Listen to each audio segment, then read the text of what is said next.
नमस्कार मित्रांनो, मी तुकाराम सुरनर जी.आर. आणि योजना या यूट्यूब चॅनलमध्ये आपल्या सर्वांचं स्वागत आहे.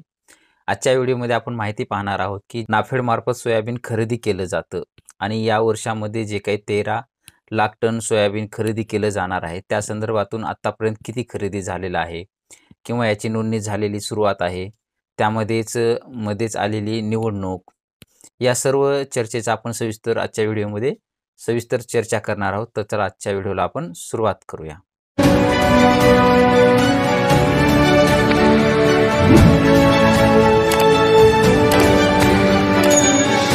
नाफेडच्या अधिकृत आकडेवारीनुसार महाराष्ट्रामध्ये 18 नोव्हेंबर 2024 पर्यंत सोयाबीनची सरकारी खरेदी केवळ 1% झालेली आहे.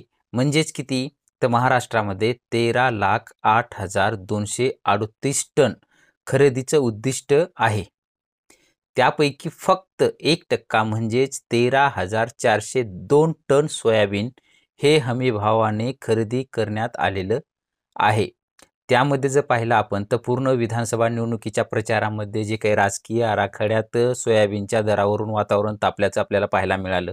महायुती आणि महाविकास आघाडीच्या जे काही वरिष्ठ नेत्यांनी सोयाबीनच्या दरावरून आश्वासनांची उधळपट्टी किंवा उधळण केल्यासारखं केलेली होती आणि महायुतीनं तर सोयाबीन खरेदीच्या गाजावाजाच केला. 6,000 रुपये जे काही भाव देण्यात येईल. पण वास्तवात मात्र सोयाबीनच्या खरेदीची आकडेवारी खरेदीचं अपयश दाखवणारी आहे. राजकीय आराखड्यात सोयाबीनचं राजकारण तापलं आहे असं दिसल्यानंतर केंद्र सरकारनं सोयाबीन खरेदीच्या ओलाव्याच्या निकषामध्ये बदल केला.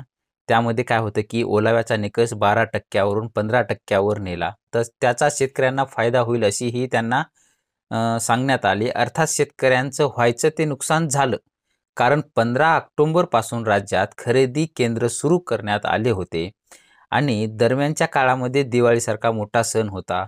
सणासाठी शेतकऱ्यांनी सोयाबीन विकलं कमी भावानं किंवा जे भाव मिळेल त्या भावानं सोयाबीन विकण्यात आलं. बहुतांश भागामध्ये तर सरकारी खरेदी केंद्र सुरूच झालेली नव्हती तेव्हापर्यंत सुद्धा. याच्यावर सुद्धा आपण व्हिडिओ अगोदर बनवलेला होता. तर याच काळामध्ये सोयाबीनमध्ये ओलाव्याचं प्रमाण जास्त होतं, कारण की त्यावेळेस वातावरण सुद्धा खूप जरा ओलाव्याच्या ह्याच्यामध्ये होतं. त्यामुळे ज्या भागामध्ये सोयाबीन खरेदी केंद्र सुरू झाली, अशी खरेदी केंद्रावरून शेतकऱ्यांना ओलाव्याचे निकष ओलांडत असल्यानं सोयाबीनचं जे काय असेल ते परत घेऊन जावं लागलं आणि शेवटी हमीभावाच्या कमी दरामध्ये सोयाबीन हे विकावं लागलं. कारण की मोठा सण हा वर्षभरातून गणला जाणार हा दिवाळी सण त्यावेळी होता आणि पैशाची तर गरज सर्वांनाच असते. तर दुसरीकडे जे काही हमीभाव केंद्रावर बारदाना उपलब्ध नाही, ही एक मोठी समस्या निर्माण झालेली होती. त्यामुळे शेतकऱ्यांनी सोयाबीन खुल्या बाजारात हे हमीभावापेक्षा कमी दरानं विकलं गेलेलं आहे. एकूण 6 राज्यांमध्ये म्हणजे कर्नाटक, तेलंगणा, मध्य प्रदेश, महाराष्ट्र, गुजरात आणि राजस्थान या राज्यांना सरकारी खरेदीसाठी परवानगी देण्यात आली आहे. 6 तेलंगणा राज्य वगळता सोयाबीनच्या खरेदीची फार मोठी स्थिती नाही. तसेच काय झालं की अन्य राज्यातील स्थिती काय झालं की मध्य प्रदेशमध्ये 13,68,045 टन सोयाबीन खरेदीचं उद्दिष्ट आहे. मध्य प्रदेशमध्ये आतापर्यंत 32,929 टन म्हणजेच केवळ 2.4% सोयाबीन खरेदी करण्यात आलेली आहे. कर्नाटकमध्ये जर पाहिलं तर आपण 1,03,315 टनाची उद्दिष्ट आहे. त्यापैकी 636 टन म्हणजे केवळ फक्त 0.6% सोयाबीन खरेदी करण्यात आलेली आहे. राजस्थानमध्ये पाहिलं तर 2,92,465 टन उद्दिष्ट आहे. त्यापैकी फक्त 2,832 टन म्हणजे केवळ 1% आणि गुजरातमध्ये जर पाहिलं तर आपण 92,045 टन उद्दिष्टापैकी फक्त 196 टन म्हणजे 0.2% सोयाबीनची ही खरेदी करण्यात आलेली आहे. आणि तेलंगणामध्ये जर पाहिलं तर 59,508 टन उद्दिष्ट होतं. त्यापैकी फक्त 32,593 टन म्हणजेच 54.8% खरेदी करण्यात आलेली आहे. अर्थात तेलंगणामध्ये खरेदीची चांगली कामगिरी झालेली आहे, परंतु मुळात तेलंगणाचे सोयाबीन खरेदीचे उद्दिष्ट कमी ठेवलेलं आहे, म्हणून ही आकडेवारी तुम्हाला टक्क्यामध्ये जास्त दिसत आहे.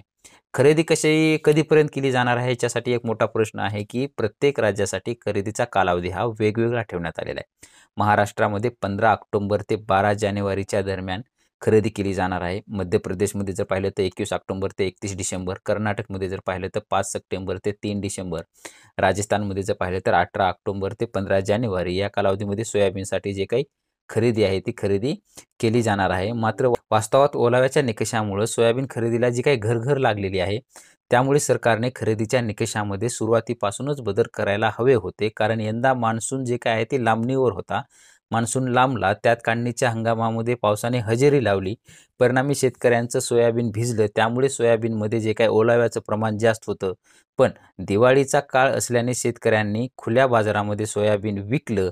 कारण खरेदी केंद्राची ओलाव्याचे निकष ओलांडत होते आणि त्यांचा फटका सोयाबीन उत्पादकांना बसला होता. हमी भावाचा जे काही कमी किमतीमध्ये सोयाबीन विकावं लागलं. शेतकऱ्यांना सोयाबीनसाठी हमी भाव मिळावा असं सरकारला वाटत असेल तर यापुढील काळामध्ये खरेदीची गती वाढवावी लागेल. अर्थात आता सत्तेच्या स्पर्धेत गुंग असलेल्यांना सोयाबीन उत्पादकांसाठी तातडीने निर्णय घ्यावे वाटतील का? हाच खरा प्रश्न आहे. अशा पद्धतीनं आपण जे काही सोयाबीनची आत्तापर्यंतची हमी भावाची जी काही खरेदी आहे किंवा ही आहे, ते पाहण्याचा आपण प्रयत्न केलेला आहे. असेच नवनवीन व्हिडिओ आपल्यापर्यंतही पोहोचावेत असं आपणाला बी वाटत असेल तर आपल्या ह्या व्हिडिओला लाईक करा. मित्रपरिवारांना अधिकाधिक शेअर करा, जेणेकरून त्यांनाही याबद्दलची माहिती मिळेल. आणि तुम्ही जर या चॅनलवरती नवीन असाल तर आपल्या या चॅनलला सबस्क्राईब करायला मात्र विसरू नका, जेणेकरून व्हिडिओ अपलोड करताच माहिती आपल्यापर्यंत लगेच पोहोचवली जाईल. भेटूया नवीन माहितीसह नवीन व्हिडिओमध्ये. धन्यवाद.